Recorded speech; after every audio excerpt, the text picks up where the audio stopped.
Le chef de l'État, Alassane Ouattara, a présidé aujourd'hui le premier conseil des ministres de son second mandat. Des décisions ont été prises, notamment dans le domaine agricole. La campagne 2015-2016 de la filière coton s'ouvre le 15 novembre prochain. Et lors de ce conseil des ministres, on a aussi parlé de la lutte contre la cherté de la vie. L'une des mesures phares concerne le marché de la grande distribution. Le gouvernement veut mettre fin au monopole. Et la Côte d'Ivoire, honorée au Mondial du bâtiment en France, l'objectif de cette participation, promouvoir l'industrie ivoirienne intervenant dans le domaine du bois. Un avion cargo s'est écrasé ce matin à Juba, au Soudan du Sud, peu après son décollage. On déplore au moins 30 morts et selon le constructeur, l'avion n'était pas en état de voler. Voilà pour le sommaire. Bonsoir, bienvenue dans le 20h sur RTI 1. Le chef de l'État, Alassane Ouattara, a présidé ce matin le premier conseil des ministres de son second mandat. Il a annoncé que le gouvernement est maintenu en fonction avec comme premier ministre Daniel Kablan-Duncan. Et par ailleurs, le conseil a décidé de maintenir le prix du kilogramme du coton à 250 francs CFA. La campagne 2015-2016 s'ouvre le 15 novembre prochain, nous dit Jérôme Kofi-Abolé. Il est environ 10 heures quand les membres du gouvernement font leur entrée au palais présidentiel pour le conseil des ministres prévu ce mercredi. Un conseil qui se tient 24 heures après que le président Alassane Ouattara a prêté serment à la suite de la confirmation de sa réélection par le Conseil constitutionnel à l'issue de la présidentielle du 25 octobre 2015. Dans une ambiance tout à fait exceptionnelle, on peut dire que c'est la joie, marquant cette victoire de la grande famille des oufouettistes qui a pignon sur rue à l'occasion de cette première réunion après ce scrutin.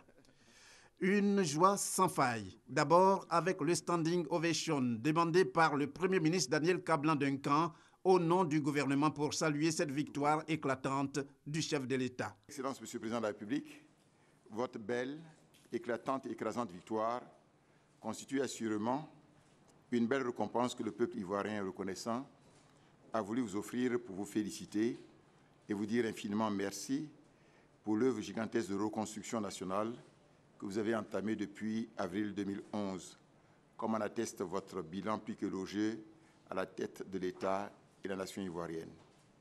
À la suite de l'ensemble de nos compatriotes, je tiens à mon nom personnel et surtout au nom de l'ensemble de vos collaborateurs ici réunis à vous adresser nos très sincères et chaleureuses félicitations, mieux notre admiration pour cette brillante élection que la presse nationale et internationale, dans sa grande majorité, n'a pas manqué de qualifier à juste raison de plébiscite ou de razzia du président Ouattara. Aussi, je voudrais, avec votre autorisation, Excellence, Monsieur le Président de la République, demander à l'ensemble des membres du gouvernement ici présents de bien vouloir se lever pour réserver un standing ovation, un banc spécial à la dimension de votre victoire historique. Maintenant, vous devez rester. Ensuite, avec les mots d'encouragement du président de la République, Alassane Ouattara, pour renouveler sa confiance au gouvernement Duncan.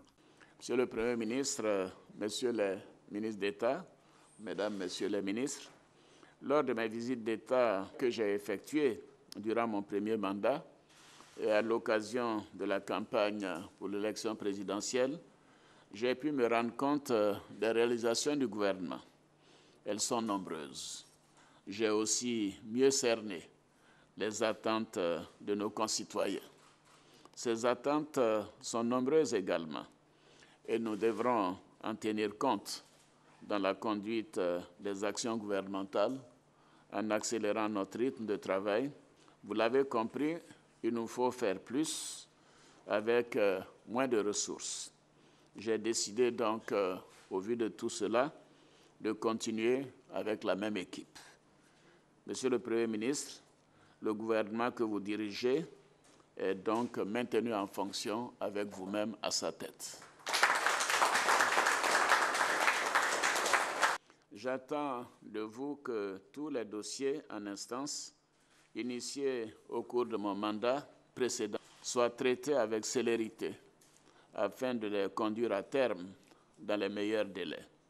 Comme vous le savez, j'attache du prix au respect des engagements que j'ai pris auprès de nos concitoyens. D'autre part, sur la base du projet que j'ai soumis à nos compatriotes, dont vous avez rappelé les orientations. Je vous demande de faire adopter par le gouvernement, avant la fin de l'année 2015, notre programme national de développement, le PND 2016-2020, qui est en cours de préparation. Ceci nous permettra d'initier de nouveaux projets pour continuer à améliorer les conditions de vie de nos concitoyens. Lors du point presse habituel, le porte-parole du gouvernement face aux journalistes a fait le tour des différentes décisions prises par le Conseil. Au nombre de celles-ci, l'ouverture de la campagne du coton pour la période 2015-2016 avec le maintien du prix au kilogramme de la campagne précédente, c'est-à-dire 250 francs CFA. Il faut dire que la prévision de production pour 2014-2015 était de 430 000 tonnes de coton graines et que le tonnage effectivement produit est de 450 000 tonnes à la fin de la campagne. Bon, ce qui permet de penser que l'objectif de 600 000 tonnes avant l'échéance 2020, et selon les orientations du gouvernement, est parfaitement réalisable. Pour la campagne 2015-2016, il est prévu donc que cette augmentation se poursuive pour atteindre 484 000 tonnes. Sur cette base, et malgré la baisse des cours au niveau international, le Conseil a tenu à fixer le prix pour la campagne 2015-2016 pour le coton à 250 francs CFA par kilo. Il faut dire que l'an dernier, le prix initialement était de 235 francs le kilo pour le premier choix, qui a ensuite été relevé à 250 francs. L'ouverture de cette campagne 2015-2016 est fixée au 15 novembre 2015. Le Conseil, en refermant ses portes, n'a pas manqué de donner rendez-vous. La prochaine réunion, selon le porte-parole du gouvernement, Bruno Nabagné-Koné, est prévue dans un mois. Et lors de ce Conseil des ministres, on a aussi parlé de la lutte contre la cherté de la vie. L'une des mesures phares concerne le marché de la grande distribution. Le gouvernement affiche sa détermination de mettre fin au monopole en ouvrant ce marché à la concurrence. Justement, un projet d'ordonnance a été pris, nous dit Jean-Jacques Amiala. Vers la fin de la situation de monopole sur le marché ivoirien de la grande distribution, un marché contrôlé jusque-là par deux grandes entités, à savoir la Société ivoirienne de promotion des supermarchés Prosuma et la Compagnie des distributions de Côte d'Ivoire, CDCI. Elles détiennent à l'elle seule plus de 90% de parts de marché. Dans un projet d'ordonnance pris en Conseil des ministres ce mercredi, le gouvernement a décidé d'ouvrir ce marché à la concurrence afin de lutter contre la vie chère. Le faisant, l'État de Côte d'Ivoire prévient ainsi toute possibilité d'abus des positions dominantes. Aussi, l'arrivée de nouveaux concurrents va favoriser une meilleure offre en matière de produits disponibles à des coûts maîtrisés dans les hyper- et supermarchés, ce qui va améliorer le pouvoir d'achat des consommateurs. Cette ouverture prochaine du marché de la grande distribution va également profiter à la production locale, avec à la clé la signature probable de contrats d'approvisionnement entre producteurs locaux des différentes filières et les tenants des grandes surfaces. Sur le plan social, ces nouveaux investissements vont favoriser la création de milliers d'emplois décents.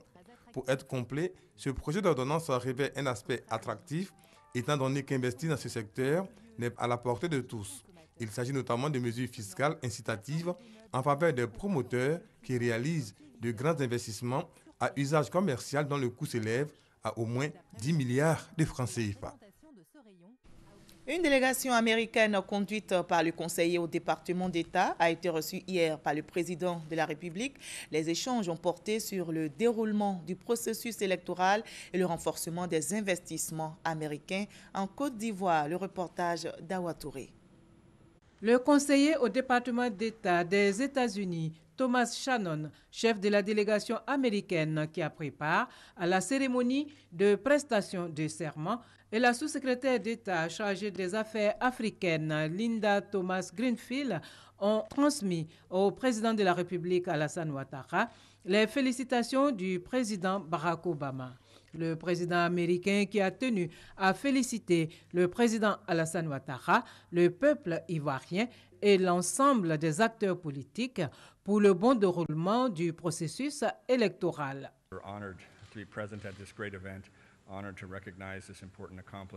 Nous sommes venus pour féliciter le président pour sa réélection et aussi pour dire à quel point le président Obama présentait ses félicitations pour tout le processus électoral qui s'est très bien déroulé. Nous sommes ici aussi pour réitérer notre engagement auprès du gouvernement de Côte d'Ivoire en ce qui concerne notre soutien pour le processus de démocratisation du pays. Le chef de délégation Thomas Shannon a par ailleurs réaffirmé le soutien des États-Unis et le renforcement des échanges commerciaux avec la Côte d'Ivoire, qui pour lui demeure un partenaire privilégié. Le chef de délégation de l'Union européenne en Côte d'Ivoire, Jean-François Valette, accompagné du ministre conseiller, chef de la section politique de l'UE, a été reçu ce mercredi 4 novembre par le président de la République, Alassane Ouattara, à sa résidence de Cocody Riviera. Jean-François Valette est venu remettre au chef de l'État, comme vous le voyez, la lettre de félicitations de l'Union européenne après sa réélection. Par ailleurs, l'Union européenne, a-t-il ajouté, veut renforcer sa coopération avec la Côte d'Ivoire. Nous partons à présent au Sénégal. Le pays vient d'abriter une conférence internationale sur la gestion des finances publiques. À Dakar, les participants, notamment les ministres des Finances, ont fait l'état des lieux des réformes entreprises dans la gestion des finances publiques. Ils ont lancé un appel à l'action pour relever les défis. Les explications de Jean-Jacques Amiala. À quoi servirait la croissance économique que connaissent les pays africains ces dernières années si les ressources financières qui en découlent font l'objet d'une mauvaise gestion? C'est la problématique qui a réuni à Dakar, au Sénégal, 17 pays africains francophones. 3 jours durant, décideurs politiques, partenaires au développement et experts ont planché sur une utilisation efficace et efficiente des finances publiques par les États. Aujourd'hui, autant la mobilisation des ressources publiques pour le développement constitue un défi majeur, autant l'utilisation optimale de ces ressources rares appelle plus d'efficacité de la part des pouvoirs publics. La transparence et la reddition des comptes étant désormais les maîtres mots de la nouvelle gouvernance économique et financière. Si les gouvernants ont conscience de l'urgence, il leur faut cependant une denrée essentielle, à savoir une information financière de qualité. D'où le rôle prépondérant des professionnels comptables dans la conduite de réformes visant à améliorer la gestion des finances publiques qui donnerait lieu, entre autres, à une augmentation de l'emploi et une meilleure promotion de la lutte contre la pauvreté. La principale propriété des états financiers de l'État est de garantir la transparence de l'action publique pour toutes les parties prenantes, et cela se traduit par des états financiers lisibles suivant les normes comptables usuellement comprises, à l'instar des IPSAS qui sont conçus par la profession comptable mondiale, c'est-à-dire l'IFAC. Sur la base de cette convergence de vues, les participants à la rencontre de Dakar ont lancé un appel à l'action pour l'application effective des réformes engagées en matière de gestion des finances publiques dans les pays francophones d'Afrique. Il était l'un des candidats à la présidentielle d'octobre 2015 en Côte d'Ivoire. Kouado Konan-Bertin, vous le savez, était candidat indépendant. Il a reçu aujourd'hui à son QG, aux 2 plateaux, la visite de la représentante spéciale du secrétaire général des Nations Unies en Côte d'Ivoire. Aïcha Toumi Daoudou, au nom de l'ONU, a félicité Kouado Konan-Bertin dit KKB pour son fair play, son engagement pour la démocratie et la paix. Kouadio Konan-Bertin dit KKB est l'un des tout premiers candidats à la présidentielle à avoir reconnu sa défaite et félicité le vainqueur de cette élection. Une attitude qui lui a valu des félicitations et des encouragements, dont ceux des Nations Unies. Dans la dynamique, la représentante spéciale du secrétaire général des Nations Unies en Côte d'Ivoire, Aïcha Toumi Daoudou, s'est rendue dans son quartier général. Je suis venu ici pour le féliciter et à travers lui vous féliciter vous tous pour cette posture républicaine qui, à n'en point douter, a contribué à ce que les élections en Côte d'Ivoire, pour la première fois depuis 25 ans, se déroulent dans la paix. Je voulais aussi particulièrement souligner la jeunesse du candidat. Parce que qu'est-ce que nous cherchons en Afrique? nous cherchons que les hommes politiques puissent être des exemples, surtout pour les jeunes.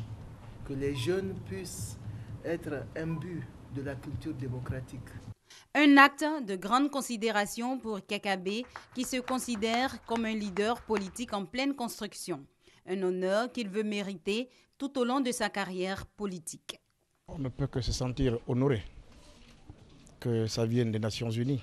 Si nous avons eu cette posture qui est reconnue par les Nations Unies, c'est un motif de fierté.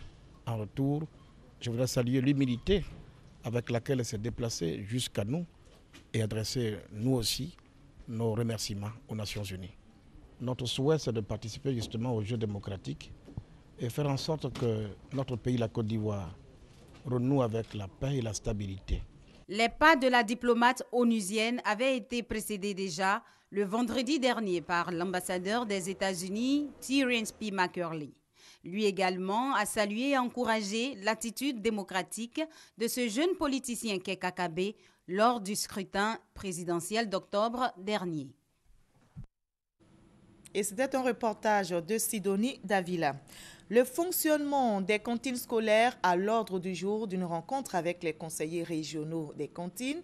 Pour ces conseillers, un meilleur rendement scolaire passe également par l'amélioration des cantines scolaires. Alors pour améliorer ces cantines, les conseillers ont mis en place un plan opérationnel. Nous Sangaré, Konepagassoro. Pour l'année scolaire 2015-2016, un plan opérationnel pour la gestion efficace des cantines a été élaboré par la direction des cantines scolaires. Pour la mise en application de ce plan, une rencontre entre la direction des cantines scolaires et les conseillers chargés des cantines est initiée. Nous avons obtenu du gouvernement américain le projet Magovendol. Et donc, il y a certains critères que les conseillers doivent remplir pour que le projet soit attribué à leur cantine. Donc, il s'agit pour nous de leur expliquer les critères de choix des cantines Magovendol et puis de leur expliquer les activités qui rentrent dans le cadre du projet Magovendol et puis les mécanismes de suivi et les renforcements des capacités qui auront lieu dans le cadre de ce projet-là. Venus de toutes les régions du pays pour prendre part à cette rencontre, les conseillers chargés des cantines scolaires se sont penchés sur la cartographie des cantines, les bonnes pratiques en matière de collecte des vivres et les procédures de gestion des vivres pour la rentrée scolaire 2015-2016. La question de l'introduction du soja texturé dans les mets locaux des cantines a été également abordée, une initiative fortement saluée par les participants. Tout ce qui nous a été présenté, tout ce qui nous a été dit, c'est pour nous permettre d'aborder l'année scolaire 2015-2016 avec de bons moyens pour pouvoir assurer un bon travail sur le terrain. Aujourd'hui, le cheval de bataille de Madame le directeur des cantines scolaires, c'est d'impliquer toutes les populations afin que les enfants de Côte d'Ivoire, d'où qu'ils se trouvent, chacun puisse manger un repas chaud à la cantine à midi pour améliorer les taux de scolarisation et les taux de rendement scolaire. Selon le Fonds mondial pour l'alimentation FAO, la faim constitue l'un des freins à la scolarisation et au faible rendement scolaire. Le centre de consultation et de traitement odonto-stomatologie s'ouvre au grand public. Pour se faire connaître, la deuxième édition de la journée porte ouverte organisée à l'université Félix Houphouët-Boigny a drainer du monde. Le thème retenu, l'amélioration des performances individuelles. Et en marge de cette rencontre, des séances de dépistage bucco-dentaire ont été organisées. Patrick Assamoah, Konepagassoro. Personnes âgées, femmes, jeunes, tout petits ont pris d'assaut les différents box du centre de consultation et de traitement odontostomatologique CCTOS. Ce mercredi avait lieu la deuxième édition de la journée porte ouverte du CCTOS et les soins étaient gratuits. Le service est vraiment impeccable, c'est bon, les gens sont accueillants, ils t'expliquent un peu comment, pourquoi ta dent agit comme ça, comment il faut remédier. Cette journée porte ouverte, le CCTOS l'a mis à profit pour promouvoir ces différents services, mais surtout améliorer les performances individuelles des praticiens, les chirurgiens dentistes notamment.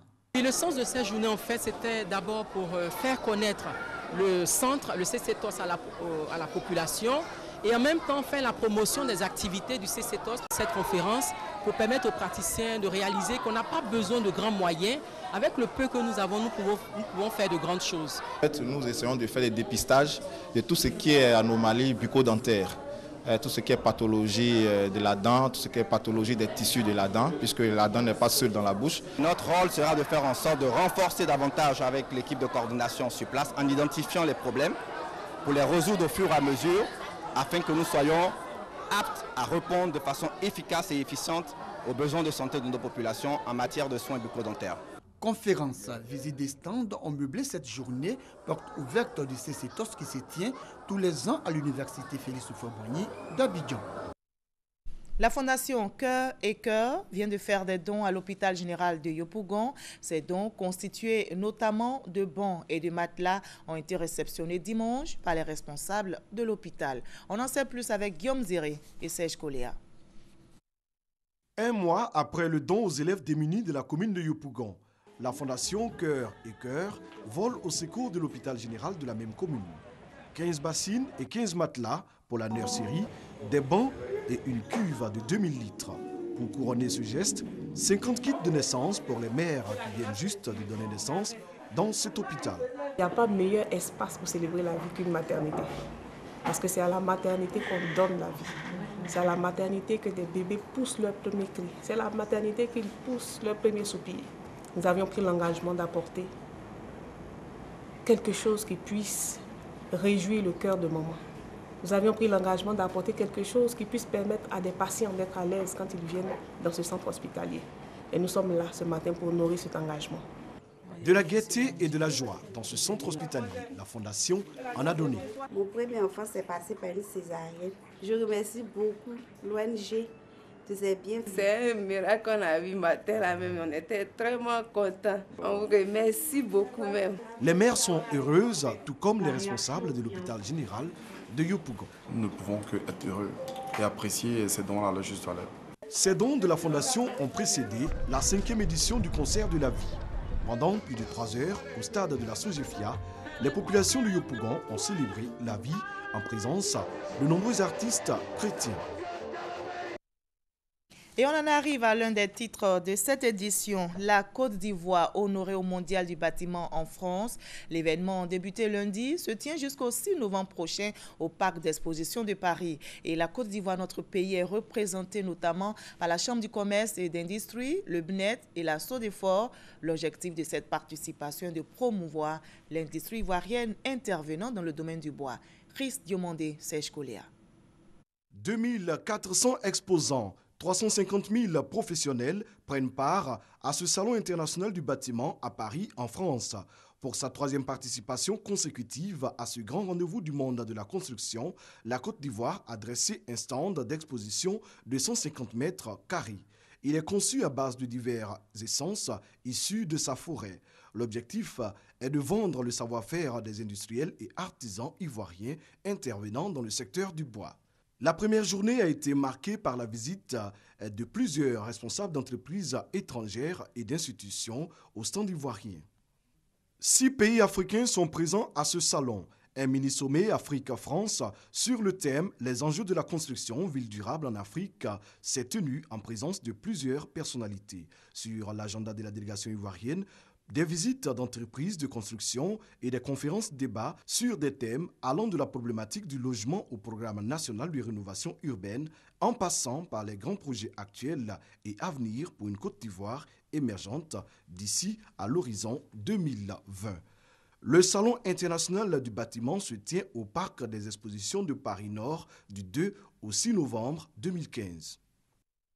Des organisations de défense des droits de l'homme et de protection de l'environnement dénoncent les fausses affirmations de la compagnie pétrolière Shell. Selon la compagnie, des travaux de nettoyage avaient été entrepris dans la région du Delta du Niger. Le rapport contexte ces affirmations et soutient que la compagnie pétrolière n'a pas suivi les recommandations du programme des Nations Unies pour l'environnement. Roger Appé, Thomas Rissambi. Nettoyer. C'est l'intitulé du rapport publié ce mardi par Amnesty International et le Centre pour l'environnement, les droits de l'homme et le développement sur le delta du Niger. Ce rapport de 38 pages dénonce les affirmations du géant pétrolier anglo-néerlandais Shell selon lesquelles il a nettoyé les zones lourdement polluées du delta du Niger dans le sud du Nigeria. Nous avons enquêté les déclarations de Shell concernant leur réponse à la marée noire dans le delta du Niger, en se concentrant sur 4 zones de Logoniland et l'état de River au Nigeria. Nous avons vu qu'aux endroits où Shell dit avoir nettoyé, ce n'était pas le cas. Ces lieux sont fortement contaminés. Si vous y alliez aujourd'hui, vous verrez encore du pétrole au sol, dans l'eau. Et dans 2 des 4 endroits, vous pouvez encore sentir le pétrole dans l'air qui est très contaminé. Donc ce que nous disons, c'est que Shell doit nettoyer, mais aussi que le gouvernement nigérian doit tenir Shell pour responsable. En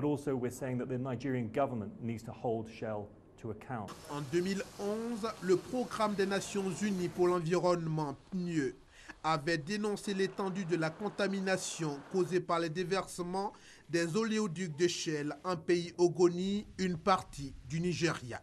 Le delta du Niger est la première région productrice de pétrole en Afrique. Et Shell est la plus grande compagnie pétrolière internationale qui détient le marché. Elle gère environ 50 champs de pétrole et 5000 km d'oléoducs, pour la plupart vieillissants et mal entretenus. Selon les chiffres du géant pétrolier, près de 1700 fuites d'hydrocarbures ont lieu depuis 2007. Des chiffres contestés par les autorités nigérianes, car pour elles, c'est beaucoup plus que cela. Membre du parti au pouvoir et sénatrice du comté de Bong depuis 2005, l'ex-femme de Charles Taylor a annoncé dimanche son intention de se présenter à la présidentielle de 2017 au Libéria. Les Libériens seront heureux de voir une autre femme devenir présidente de cette nation. J'ai toutes les qualifications pour le devenir, a déclaré l'ex-femme de l'ancien président Charles Taylor sur une radio locale. Un avion cargo s'est écrasé ce matin à Juba, au Soudan du Sud. Peu après son décollage, on déplore au moins 30 morts. C'est un cargo de fabrication russe. L'avion se dirigeait vers Paloche, dans l'état du Haut-Nil, une région fortement touchée par le conflit qui sévit actuellement au Soudan du Sud. Mais qu'est-ce qui a bien pu provoquer ce crash? Certaines sources parlent d'une surcharge de l'appareil. La Croix-Rouge et les équipes de recherche sont sur place. Et selon le constructeur, l'avion n'était pas en état de voler. Le parquet sud-africain a tenté hier de convaincre la cour d'appel que la mort de Riva Steenkamp, la petite amie d'Oscar Pistorius, était un meurtre et non un homicide involontaire. Le parquet doit donc convaincre la cour du bien fondé d'entendre l'appel de l'accusation et prouver que la loi avait été mal interprétée. Roger Appé, Alexis Ouedraogo. 1 an après sa condamnation à 5 années de prison pour l'homicide involontaire de sa petite amie Riva Steenkamp, l'affaire Pistorius refait surface. Ce mardi, c'est le parquet sud-africain qui fait appel. Objectif, convaincre la cour d'appel que la loi dans l'affaire a été mal interprétée. Pendant plus de 3 heures, le parquet a tenté d'obtenir une condamnation pour meurtre. Nous croyons fermement que le procureur et son équipe ont présenté des arguments très convaincants et que nous avons donc des chances raisonnables de voir réussir l'appel. Si Oscar Pistorius est reconnu coupable de meurtre, il risque une peine d'au moins 15 ans de prison. Placé en résidence surveillée depuis le 19 octobre, le champion paralympique a toujours plaidé l'erreur tragique, ce plaidoyer qui n'est pas partagé par tous. Je pense que l'État a insisté sur le fait qu'il y avait intention de la part de l'accusé. D'après ce que nous avons vu pendant l'audience, la défense a eu beaucoup de mal à dépasser ce point-là. Prévu pour une seule journée, le jugement de la Cour d'appel sera rendu ultérieurement. 3 possibilités s'offrent à la Cour. L'appel est rejeté et Pistorius continue de purger le reste de sa peine, 5 ans de prison. L'appel est accepté et la Cour d'appel prononce une nouvelle peine pour le meurtre. Enfin, l'appel est accepté et la Cour d'appel décide d'un nouveau procès. L'homicide involontaire retenu en première instance n'a pas fait l'unanimité des juristes en Afrique du Sud.